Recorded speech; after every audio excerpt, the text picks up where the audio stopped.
તો ગાઈઝ આપ આ જોઈ રહ્યા છો વડોદરાના પૂર્વ વિસ્તારમાં લેપ્રેસી ગ્રાઉન્ડની અંદર આ સૌથી મોટી કાર્ડિયાક એટલે છાતીને લગતા હાર્ટને લગતા જે રોગો છે તેની હોસ્પિટલ અત્યારે આ બનવા જઈ રહી છે.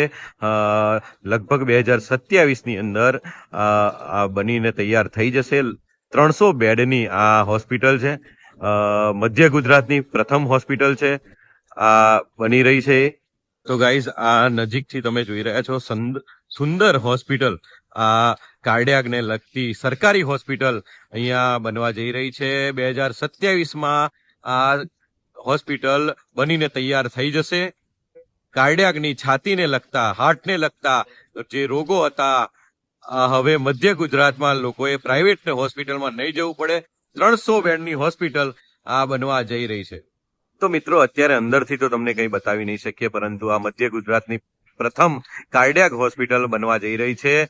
યોગેન્દ્ર વ્લોગ્સમાં આ તમને પહેલો વિડીયો જોવા મળી રહ્યો છે. પહેલો વિડીયો જે મધ્ય ગુજરાતની પ્રથમ કાર્ડિયાક હોસ્પિટલ જે 300 બેડની 2027માં પૂરી થવાની છે.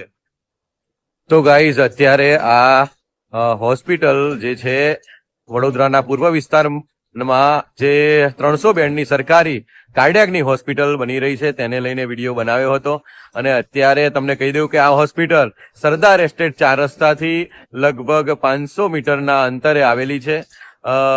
આજવા રોડ વિસ્તારમાં આવેલી છે અત્યારે આ હોસ્પિટલ, અને ટૂંક સમયમાં 2027માં પૂરી થવાની છે. મધ્ય ગુજરાતની હાર્ટની પ્રથમ હોસ્પિટલ બનવા જઈ રહી છે મિત્રો. તો મિત્રો આ વિડીયો આપને પસંદ આવ્યો હોય તો લાઈક કરજો, શેર કરજો અને અમારી ચેનલ યોગેન્દ્ર વ્લોગ્સ 85 ને સબસ્ક્રાઈબ કરવાનું ના ભૂલતા. મળીશું નવા વિડીયો સાથે, ત્યાં સુધી બાય.